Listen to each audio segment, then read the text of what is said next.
And now it's my pleasure to introduce our presenter for today. Our presenter, Douglas Fisher, is professor and chair of educational leadership at San Diego State University and a leader at Health Sciences High and Middle College. Previously, Doug was an early intervention teacher and elementary school educator. He's the recipient of an International Reading Association William S. Gray Citation of Merit and an Exemplary Leader Award from the Conference on English Leadership of NCTE. And in 2022, he was inducted into the Reading Hall of Fame. He's published numerous articles on teaching and learning, as well as many books such as the Teacher Clarity Playbook, PLC Plus, Visible Learning for Literacy, Comprehension, The Skill, Will, and Thrill of Reading, and Teaching Students to Drive Their Learning. Doug loves being an educator and hopes to share that passion with others. All right, Doug, I'll turn it over to you now. Thank you, Megan. Thank you all. Thank you for being here. Our journey on Teacher Clarity has been going on for a lot of years. We have been really thinking about how to make learning clearer, how to take that research base on Teacher Clarity and make it happen in the classroom. So I want to start with a quote. Someone once said, "Clear is kind and unclear is unkind." And I think that applies to all of us. I think it is unkind for students not to have clarity in their lessons. I think it's unfair for them to have to guess what they're supposed to be learning, for them to have to think about, like, what's my teacher want me to learn today?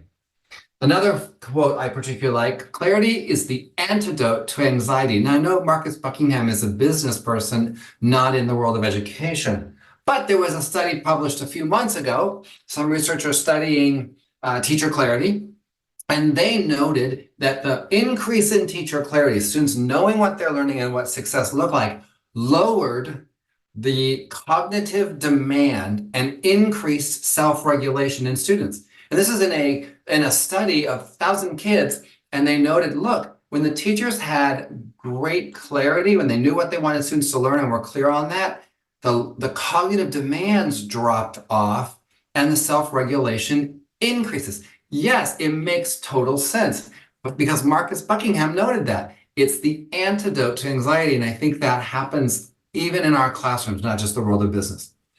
Now, sometimes I hear, oh, they're wanting us to do one more thing. I would argue teacher clarity is the thing. It's not just one more thing, it is the thing. If we don't have clarity, I'm not sure what else we have. Now, teacher clarity, if you look at John Hattie's database, has a very strong effect on learning. It is well above the average of 0.40. It's worth our attention. It's worth our time to think about, how do we increase the clarity of our lessons? How do we ensure that clarity is present? So my time with you all today, and I've got an hour with you, we're learning how to establish the purpose. What are we learning? So we know what to assess when the time comes. And we're learning how to communicate learning intentions and success criteria for students. Our success is, can I define teacher clarity? What does that mean? And can I line up the lessons with the clarity questions? That's where I want to look at our time together today. Now, when you look at the research on teacher clarity, it has these 4 big parts to it: clarity of organization, clarity of the explanation, clarity of the examples, and clarity of the assessment.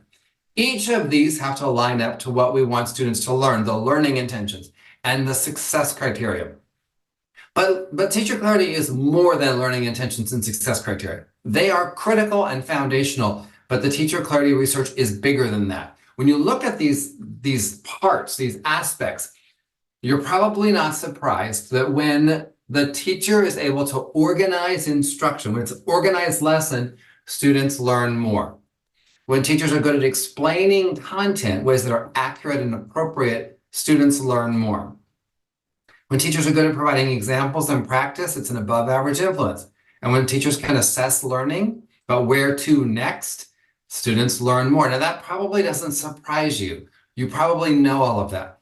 Each of these components of teacher clarity line up to the learning intentions and success criteria. Now, if you in your district, in your school says learning goal, learning target, learning objective, I don't care. It doesn't matter. We've got to get out of the semantics. We say learning intention, what we intend for students to learn today, although it can be any of that other language. The idea is, do our students know what they're supposed to be learning? We'll come to the other questions in just a minute. And if so, when students know what they're learning, are they experienced, they have organized? Do they understand the examples in practice? And as the teacher assessing based on what we thought we taught, not gotcha at the end of assessments that had nothing to do or were only tangentially related to what we were teaching. That's what I mean when I say teacher clarity. Now, when we think through them, we operationalize teacher clarity, the learning intentions and success criteria in these three questions. What am I learning today? Why am I learning this? How will I know I learned it? So those are our three clarity questions that help us fit together the teacher clarity work. So we're going to spend some time on each of these questions and I'll make some connections for you. And the first is, what am I learning? This is the learning intention, the learning target, etc. Now, I'm going to show you a video, 2 clips of the same classroom. And whenever I show you videos in our time together, please feel free to live chat. A culture of appreciation. What are you noticing in these classrooms that I show you? So I'm going to ask you to take a look. We're going to start with an 8th grade teacher. Her name's Maria.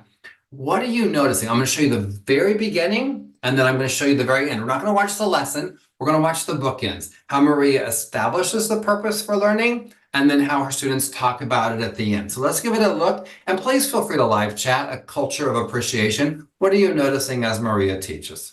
What we're going to do today is we're actually going to look at formal articles. Our commercials are kind of funny to look at, and they use persuasive techniques, but today we're going to look at some articles, and we're going to analyze how those people persuade you to listen to what they have to say, okay? So first, we're going to look at and we're going to analyze articles to evaluate thesis statements, and we are going to look at evidence and supporting quotes. So does the person do a really good job in this article to convince you to agree with them, okay? We're going to use academic vocabulary to paraphrase a section of the text as well.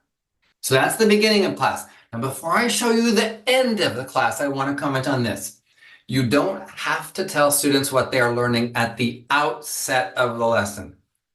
Sometimes it's appropriate to start the class with that, but sometimes it's more discovery or inquiry that allows you to say, later on in the lesson, here's what we're supposed to learn. And people get tripped up on this. If you're doing inquiry and discovery, you probably don't want to say, here's what we're learning today. Let them have some experience with this. And thank you all for the chat. I'm following along with that about academic language, instructions, she knows her standards, etc. Let's fast forward to the end of her class and how Maria ends the class on this particular day. I want you to think about specifically what we talked in the beginning of the lesson. We were able to analyze the articles to evaluate thesis statements, evidence, and supporting quotes. And we used our academic vocabulary to paraphrase different sections of the text. So what I want you to do on your exit slip today is I want you to think about what to you was the most difficult thing you did today. Was it difficult for you to find a thesis statement or to form a thesis statement without copying it out of the text? Was it difficult for you to find quotes that supported the text? You're going to write that down, and then I'm going to give you a chance to talk to the people around you, and we're going to see if people had the same difficulties as you did. Share what you found difficult, and it may or may not be the same thing as the people around you, but I want you to help each other come up with at least a minimum of 2 ways to make it easier the next time we do this activity. You could try putting your own words. It might sound the same as the text or the Yeah, it was difficult paraphrasing because the sentence already looked good to me, and it seemed like there was no other way to put it. That's all you was. Mine was a thesis thing.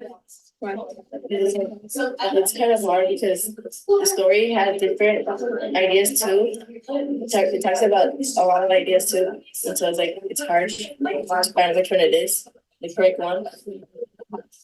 Oh, it was pretty easy because it already said it in the beginning of the paragraph, the first paragraph in the beginning already said it. Working different sources too. It was to read on if you couldn't find the thesis statement, read the whole article. Yeah. Or you find difficult. Was to find the quote for the thesis. If it's hard for you to find the quote, just gather up what the author said and what you think is the best idea. Thank you for the chat. I loved it. I agree with you. And some days we talk about what was successful, and other days we talk about what was hard. Because sometimes school is a struggle, and it's okay. It's okay not to get it right the first time. That's how come the success criteria help us. The success criteria, did I get there today or not? It's reflections, it's self-assessment. So I appreciate that about Maria, that she's letting her students, she's requiring them to talk about what was hard today and get some peer advice from them. I also appreciate that the students are still talking, thinking, and working when the bell rings, because I see a lot of classes where those minutes are just not being used and students are sitting around and waiting for something to happen. And Maria's students are still at it, negotiating, talking, thinking with their peers. Now, where does this come from? People always ask me, like, where do you get the learning intentions? And my obvious answer is they come from the standards. And there are many ways to analyze standards. And I know some people say, unpack the standards. I don't love that unpacking the standards, because when you unpack, you have to repack. And I never heard anybody say we're going to pack the standards. But if you want to go on a trip, you actually have to pack the standards. Now, maybe I'm taking this language too far and taking the metaphor where it doesn't go. I don't like saying unpack the standards. I would rather say we're going to analyze the standards, because we're analytical minds going on and figuring out what's inside those standards. There are lots of ways to analyze standards. We're going to use a very simple way today, but there are much more complex ways. This simple way for us is to identify the concepts and skills that live within the standards. The standards, we take the standards and we turn them into learning intentions and success criteria. We don't just put the standard on the wall. Now, Maria had the standard number and then the part of the standard she was working on, and then she called it a language objective, which was really more success criteria. We'll get to that as well. The idea is to take the standards and make them learning intentions and success criteria. The standards are supposed to provide us concise written descriptions of what students are supposed to know and be able to do. Now, people argue that they're not concise, or they could be more concise, but that was the goal of the standards. Learning intentions take the language of the standards and they make them student-facing. Now, notice I didn't say student-friendly, because in the era of student-friendly, we watered it down and we removed the academic language. We eliminated some of the language that students needed to develop. So we don't say student-friendly, we say student-facing. And then the success criteria help the teachers and the students use tools to monitor their progress towards success of the learning intention. That's how these are different. The standards are written by educators, under educators, or mostly policymakers, for other educators. They're not for the students. You don't put the standards on the wall, they're way too big. Standards were designed and developed for curriculum writers, for test makers, for teachers to analyze. The learning intentions are written by educators for students, and the success criteria are written by educators or collaboratively developed with students. That's who they're for. Now, one learning intention might have different success criteria. There's different ways to think about that. So it's not a one-for-one. Here's my learning intention, here's my success criteria. There might be multiple success criteria. Now, where do they come from? The simple way again, concepts and skills. In general, the nouns and noun phrases in the standards are going to represent the concepts. Our standards have multiple kinds of concepts: the declarative knowledge, the factual stuff, the procedural knowledge, and then the conditional knowledge. There's variations of these in our standards. Here's an example from grade 4. These are concepts that students would have to master, understand, practice to be at that grade level. Here are a bunch of concepts. Here's grade 6, some concepts. Here's world history, some concepts. Now, the reality is, teachers, we love these concepts. These are what we went to school for. We love talking about these concepts because they're familiar to us. There are degree programs. There are the things we think about. It's the curriculum. But we also need to spend our energy on the skills. The verbs and verb phrases generally tell us the skills that the students must develop or acquire to make the concepts useful. Now, in this case, in grade 4, it's interpret and explain. What does it mean at the 4th grade level to interpret? What does it mean to explain when you're at the 4th grade level? That's the conversation I wish more educators would have. What does this mean? Now, there are about 20 standards, depending on which state you're in. There are about 20 standards that get used, verbs and verb phrases that get used over and over and over again in the standards. So we should really dig deeply into those. There's about another 30, depending on your state, that are more infrequently used verbs and verb phrases. For example, solve is a commonly used one. Yes. And then explain, a really common one. So this is grade 10. What does it mean to explain at grade 10? Is it simply turn to your partner and tell your partner what you think? No. I think at grade 10, explain probably is more like a claim, evidence, reason paper for 10th graders. But we spend too much time on the concepts and not enough time on the skills. I saw Heather's comment about skill or strategy. So when we think about a skill, that is automatic behavior. It's automaticity. A strategy is under your conscious control. With enough practice and feedback, strategies, cognitive strategies should become skills. And there's a paper that Scott Paris wrote about 10 years ago, clarifying skills and strategies and how we think about that. Our goal is to create skills, automaticity. We get there through strategies. Now, I'm not going to go into much detail about the learning progressions, but I could here pause and say, which order is appropriate for this standard? Does ideology come first? Do you want to talk about Napoleon first? Do you want to talk about government structures? It doesn't matter, right? You probably, those of you who are history teachers, you will argue like this has to come first. But reality is there's many correct pathways to these concepts. When do you introduce the idea of explain? When do you introduce ideology? When do you introduce that, hey, there's this revolution, French Revolution, here's monarchies. There's a lot of right ways. Now, the textbooks probably have an order, but often the teacher doesn't agree with that and says, I would prefer it to occur this way. There are probably some bad orders, but that's a learning progression. We're not going to do a lot on learning progressions here. It's more around the flow. Like, how do you decide what comes next, what comes next, what comes next? Now, I want to make a point about the way our standards are organized. Now, we tend to think horizontally. We tend to think like, here's 3rd grade, here's algebra. We tend to think horizontally. We also have to think vertically.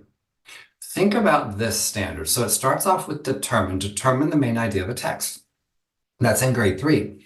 But in grade 4, it's also determine. And in grade 5, it's also determine, but now it's 2 or more main ideas. I don't think it's just that now there are 2 or more that raises the rigor. We have to figure out what task, activity, assignment would be appropriate for grade 3 to determine versus the task, activity, or assignment that grade 5 would determine. And that's the conversations I wish more teams would have, is how do we figure out what it means to determine at this grade level? Now, by the way, this one goes on grade 6, but we change it to central idea, and people get very confused. What's main idea versus central idea? Then we have determine in grade 7, we have determine in grade 8, we have determine in grade 9, and grade 10, and grade 11, and grade 12. So we start this concept of determine in grade 3, and it goes all the way through grade 12. How do we make sure that we are holding students to the appropriate level of rigor with the tasks, the texts, the questions, the things we're asking them to do to make sure that they go higher and higher into the ability to determine? That's where I wish teams would spend more of their energy on this first question. Now, the second question, why am I learning this? And I saw some people in the chat saying that's kind of cool to think about, why am I learning this? This is the relevance question. Unfortunately, there's a lot of places where students find learning not relevant. It's irrelevant. It doesn't matter. I don't care. Why do I have to learn this? And we hear this all the time. Is this on the test? Why do I have to learn this? Who's ever going to use blank in their life? All this kind of stuff. And we've really rethought the way we explain relevance. We've really done a lot of thinking and work on this. And there's this one article that was really, really powerful. Making learning personally meaningful, a new framework for relevance research. And they analyzed all this research on the ways in which teachers make learning relevant. Now, sometimes there are some teachers that the personality is just so bubbly and enthusiastic and amazing and whatever, passionate, that some students like, I like this class just because of who the teacher is. But that's not what they're talking about. They're talking about specific actions that educators can take to increase relevance in class. And the framework they have has 3 parts to it. The first part is a personal association, relatedness, where you draw on a memory of an event, you build some background knowledge. This may be temporary, but you're connecting to something that the student has already experienced, this background knowledge. This requires moving from momentary experiences of situational interest to more enduring individual interest. And the idea here is the teacher says, we've all experienced blank, and that connection says, oh yeah, I know that. Like, we know how to solve algebra problems. This is a new kind of algebra problem. We got this. It's a personal association because of my personal relatedness, that I have this background knowledge. The second level is around usefulness or utility. It's what am I going to use this for? The utility is academic. It emphasizes the importance that the content has for students' future academic goals. Utility gets interesting to students because it shows them how this content fits into their plans for the future. It's not just interesting, it's worth knowing. And I was talking to some students, they were learning partial product in mathematics and said, why are you learning this? And one of the students turns and says, well, the problems are getting bigger and bigger, and the old tool we had didn't work. It wasn't efficient. This is faster. I get my math done faster now with partial product. That's utility. I see the utility in what I'm learning because it's helping me solve problems more quickly. The third level in this study was around personal identification, your identities as a learner, who you are. It's not just seeing connection between the topic and activity. It's looking at who you are, my personal identities, and I see myself in the curriculum, the things that represent who I am. Personal identification is a very strong predictor of who pays attention, how long they will persist on a task, and then eventually deeper learning. Those are the 3 levels that we see in the study on that. Now, we used to say things like, you're going to use this outside of the walls, you're going to need this later on in life. This new framework, I think, helps us make learning more relevant to students and have short conversations with students about why are we learning this? What is the value of this? I want to show you a student that I interviewed talking about, you'll hear, why are you learning this? How do you know you'll learn it? Those kinds of things. But listen for the relevance of making these comprehension strategies transparent.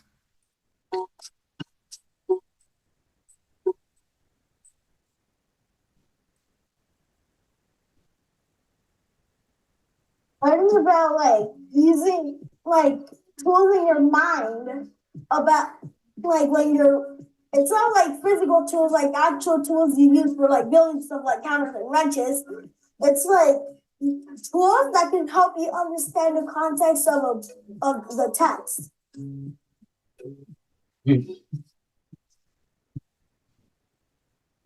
Like I'd say say you're reading something like I'm just gonna say like a chapter book, and say you come up a part of the book that you can't understand. So you may want to ask your mind, is it a good time to pull out the tools to help me understand the book, this part of the book?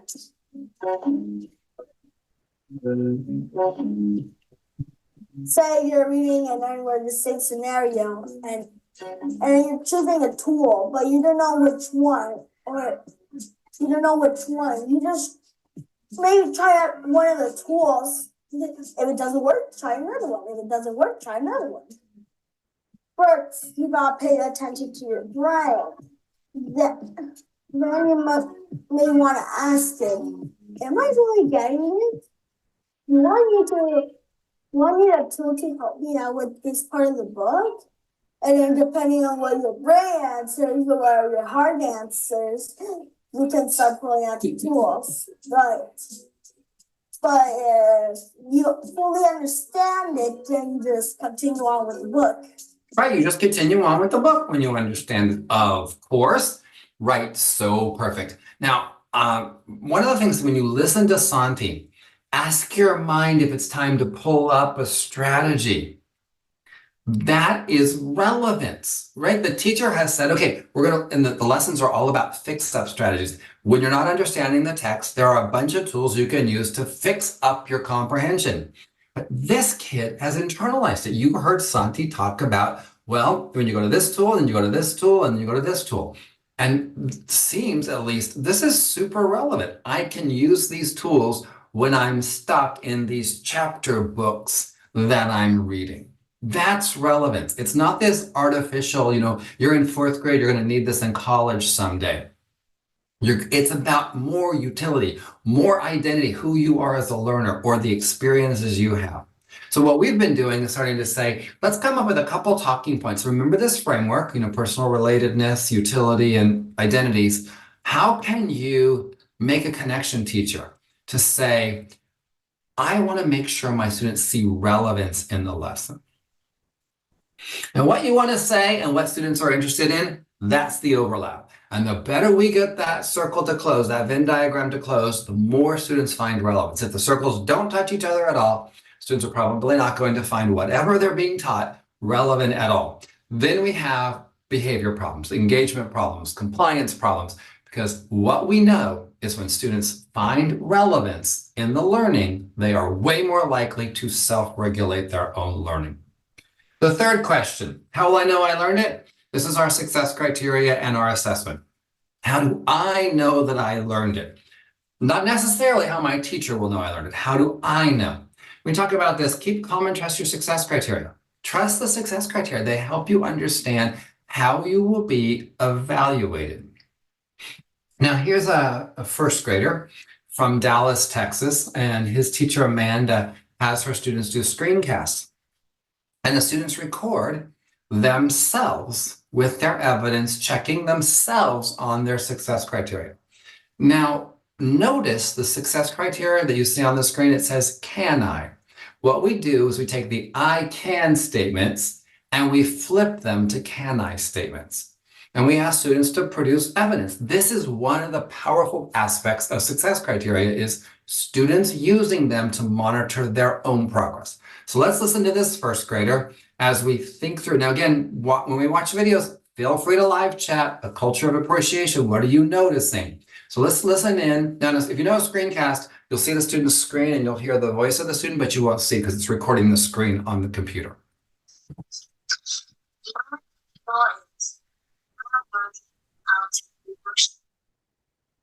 How to use addition and subtraction strategies to solve problems. A success criteria question. Can I write the number sentence? Yes, I can.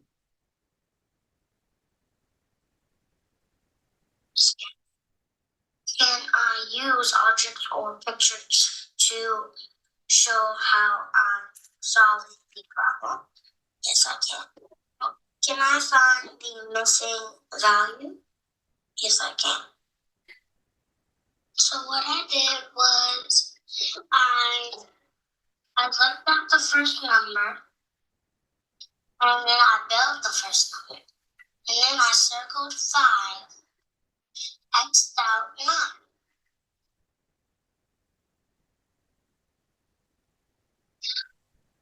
Find 11 minus 5 equals 6.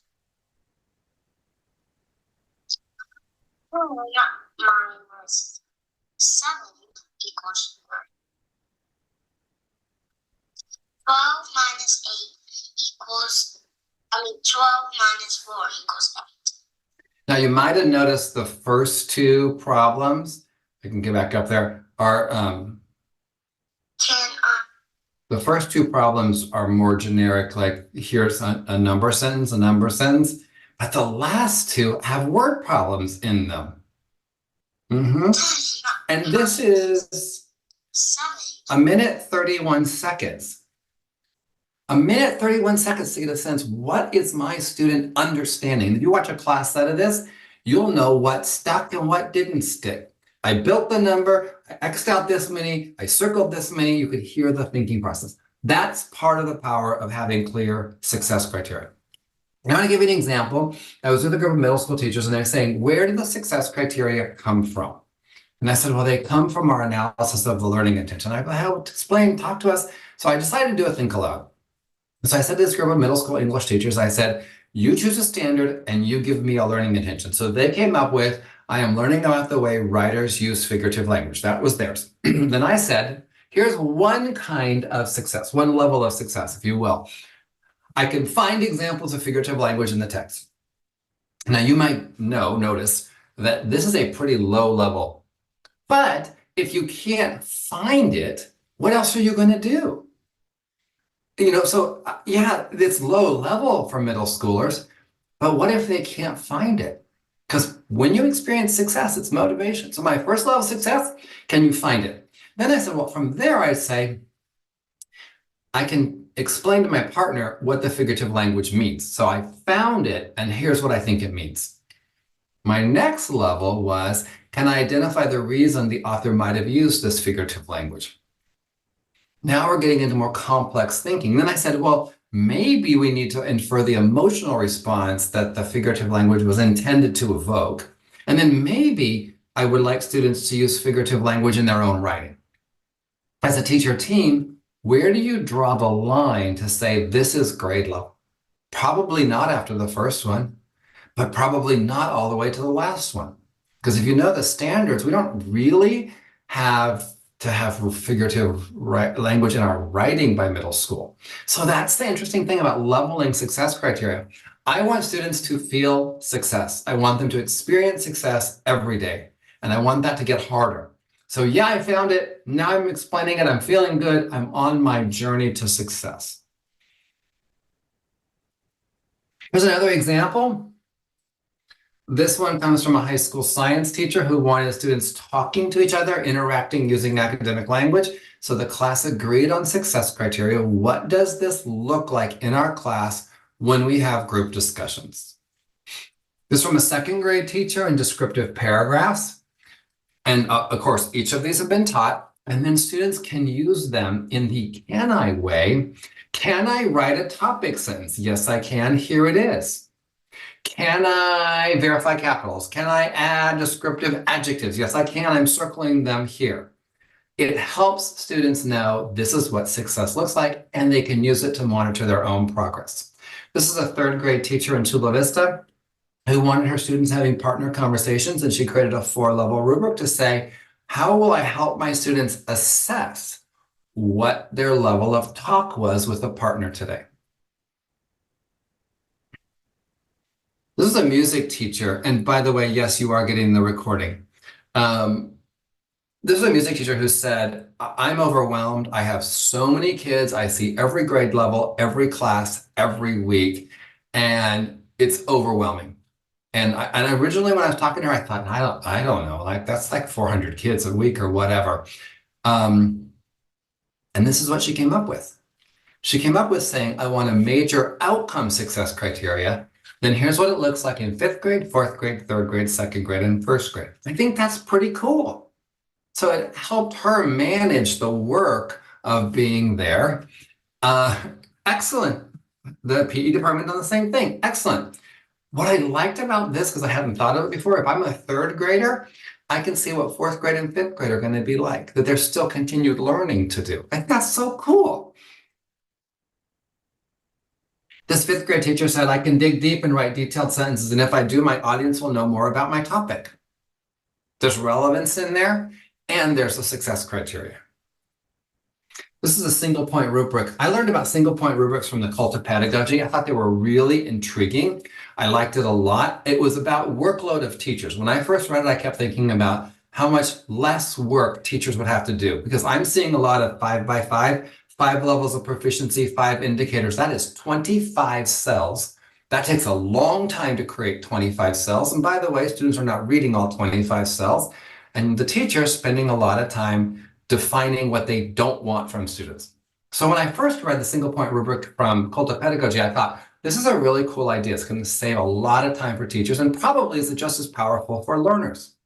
What I hadn't thought about back then was that students can use the single point rubric for self-assessment, probably better than they can use a 5-point rubric, right? This one is grow and glow. Where am I going to grow and where am I glowing? Partner rubric. Yes, quickly we can look at that. There's the partner rubric again. I really appreciate that single point rubric of students saying like, here's where I'm going to grow and here's where I'm going to go. But the same tool could be used for peer feedback. And the same tool could be used for teacher feedback. So instead of teachers having to design multiple tools, like here's your self-assessment tool, here's your peer feedback tool, here's how I'm going to evaluate you, one tool can do all of that. This is a writing version of it. This is refine and shine. I want to refine these aspects of my writing, but I think these are shining. Or, partner, I think your writing is really shining here, and I would encourage you to refine your linking words or phrases. Again, one tool for multiple reasons.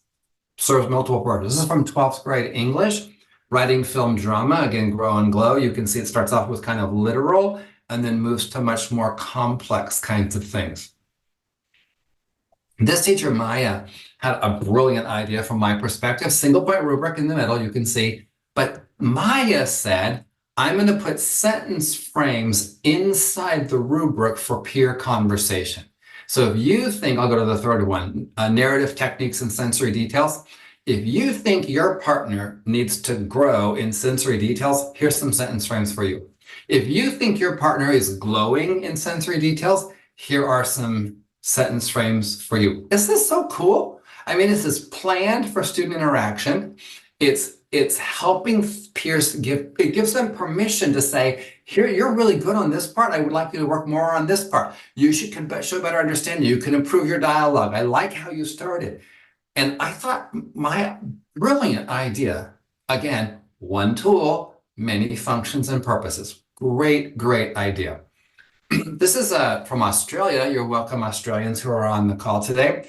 This is from by Perth, a second grader, and you can see what Atticus self-assessment. The easy ones are from past units. The hard ones are current learning, and you can see check, check, check, check, check, check, check. 1 got skipped and 3 X's. This is self-assessment. Of course, the teacher would need to validate or verify this, but it helps us figure out what the student is monitoring their own learning and where to next. Like this one says, I use paragraphs. Nope. And the teacher can say, I have to do some work on this. The student is not using paragraphs. And then on the side over here, it says, we're going to stop doing, continue doing, and what my goal is. And you can see there are other columns as the learning continues to say, where are you at now? Where are you at now? So again, a tool that helps a student think about self-assessment. This is from Katie's classroom. I really appreciated this when she said, I want my students to self-assess their exit slips. I don't want to stand at the door anymore and collect exit slips. I want the students to self-assess. Where are they at? Now, if nothing happens tomorrow, students are going to throw them in the buckets randomly. But imagine the conversation you could have with a student who puts it in bucket 1 and you think, oh, Maya, hi. I love it. Hi. Imagine a student who puts it in bucket 1 and you think it's more like bucket 3. And imagine you put it in bucket 3 and you think it's more like bucket 1.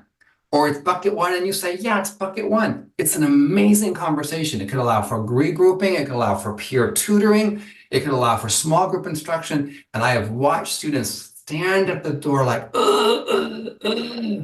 not sure where to put it.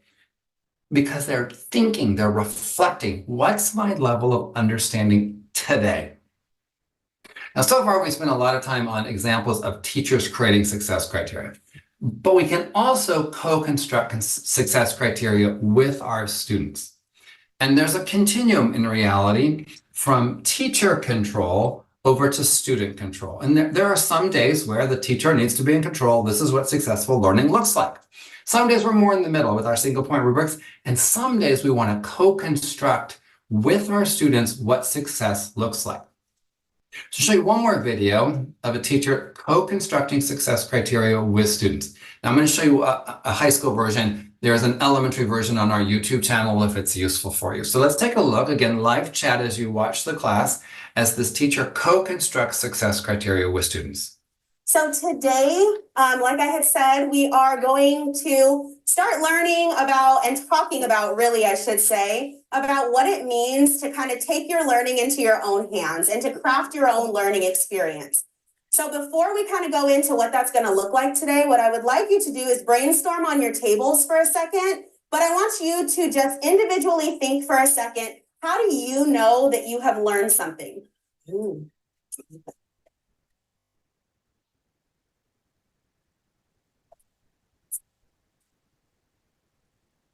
I'm starting to see some common trends and common language that you're using to explain how you think you've learned something. So if I can just hear a few voices and maybe we can pop some of those trends out. Helen? I know I've learned something when I can teach it to somebody and I feel I'm doing it. Okay, so when you can teach it to somebody and you feel calm doing it. I love that, right? So there's no angst about it. You feel comfortable, you feel strong in what it is that you're doing. Perfect, thank you. Alima? I didn't explain the topic to other people. You can, okay. And connect it. Connect it to your life. Ooh, I like that. So relevancy, right, Thurston? I'm also engaged in when I'm in a conversation and I find my own learning problem, like learning about this topic or this skill in another class or So you're able to draw from other areas and other aspects of knowledge that you have and be able to put that into what it is you're talking about? Yeah. Nice, thank you, Thurston. So I want you to leave those ways that you know how to identify learning on your table so that as we're going through this exercise, you are then able to figure out what you think the success criteria should be for this learning intention today. So as you work as a group, you're going to then open that up and explain to me why you think they meet expectations, why you think that article exceeds expectations, or why you think it needs a little bit of revising. First off, like even when looking, it's much longer, so it does have information than this one is. Amazing grammar. Many sources, like this. Sources are cited. What'd you say? Oh, okay. The clarity is there. So you know exactly what they're talking about. They also like answer what the entire essay or paper is going to be about by telling us like what they're actually going to report on. They don't just immediately like jump into it. It actually like So do you think that in this one, by reading it, if I wouldn't have told you what the assignment was, you would be able to know what the assignment is? Yeah. Okay. So do you think this one meets or exceeds? Which one? We said, yeah, it would meet our expectations, because I just remembered like what you told us like you were grading on. Yeah. But I don't know, like some teachers might. Go off of me. Oh, you? Yeah. In this class, me. Yeah. Perfect. Okay. Good job. Wait, what kind of format is it? It should be an A group. Right? The spacing is off, right? What else? Grammar is off. Right, so do you have all these things labeled somewhere? Because those are great points to find it. So grammar, you said, spacing. And then what else? Is there anything else missing? And you might want to compare it to when you find out that one needs revising, you might want to compare it to one that you think meets expectations so that you can see what else this one might be missing. Right? What you have on your tables right now is an example of different types of success criteria that should be included in an assignment that looks like this, right? I'm going to go around from table to table and I'm going to ask you for some of your examples. For number 2, we agreed that it exceeded expectations because it had transitional words, it quoted some sites, and it had great grammar and language. Thank you. Group 3. Like it's not in paragraph forms. Okay. It barely answers the question and it needs capitalization, punctuation, and it needs to be written in complete sentences. It could have been broken into more paragraphs. Thank you. Group 4. There's not a lot of like reasoning, like for like, what you're saying. Okay. And then for example 1, you said it needs expectations. It's really clear. It's thorough and it's organized, but again, it lacks voice. Thank you guys. Now that we have those common themes of what we want the success criteria to look like, we're going to decide what the main 3 are. Could be all of them, could be 1, could be 2. To me, it's probably proper grammar. Because it's just important to have a proper grammar if you won't be able to understand you. If you turned in a paper that has great proper grammar, but it doesn't have your citations included and is not in MLA format, if that's what was asked of you, is it at the college level? Andrew? I believe 2, 3, and 4 should be included because 2 and 3, if you can get those down, will create number 1. Okay. And number 4 can either make or break your paper and whether or not it's actually college format or not. Does everything you turn in every class have to be in paragraph form? Should everything be in proper grammar? Should it all have a flow and strong transition? Should any source you use be cited? Do those show the way to learn how to write at collegiate level? Does the wording of this look like normal success criteria that you've seen? No, right? What is typical success criteria? How is it written? I can statement. Okay, so we've seen I can statement. We can choose to write them as we can statements, or you can choose to write them in rubric format. What do you guys think is the easiest? Use proper grammar? Yeah. Okay, what about this one? I can apply. I love that word. Direct flow. Does this make sense? That doesn't make sense, right? Oh, I can practice using with strong transitions. Does that sound good? Okay, and what about citations? I can what? I can. I can include citations. So I can include citations and apply them. Yeah. Do you think if you are able to follow these, you would know that you have met the learning intention for the day of writing at a collegiate level? Very good. Give yourselves a round of applause. Very good. Shayna is a nutrition teacher. That's a career technical education class, 9th and 10th graders, and helping them think about what success looks like. What does this look like in your thinking? Now, she's going to continue scaffolding this because they're going to get more and more and more from it. But some days it's worth it to co-construct that success criteria. She's clear what she wants them to learn. I think I saw several of you write about the relevance in there as well. These 3 clarity questions. What am I learning today? Why am I learning this? How will I know I learned it? Drive the teacher clarity work. Right, and not one student says not English. Now, if you're not a classroom teacher, if you're a coach, or if you're a visitor to schools, if you're an administrator, I challenge you, walk in classrooms and say to students, what are you learning today? Why are you learning this? How will you know you learn it? And I don't mean gotcha. I mean, like, do students really know what it means to learn things? Do they know what success looks like? Now, we focus just by asking those questions, teachers start to shift how they talk to students, because what do most of us ask when we visit someone else's classroom? We ask, what are you doing? Which drives the learner's attention to the tasks, not the enduring understanding. I love that, Chloe, to check in. We've got to ask students, what are you learning today? Stop asking what they're doing today.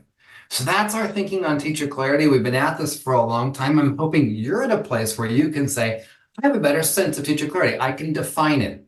Teacher clarity is more than learning intentions and success criteria, though those are critical. And then how can you help yourself, other teachers, align the lessons they teach with those 3 clarity questions? With that, I'm going to say thank you much. You're going to hear a couple opportunities to continue this conversation. Megan, welcome back. All right. Thank you, everyone. Enjoy your evening, afternoon, and the rest of your day. Be well. Thank you all.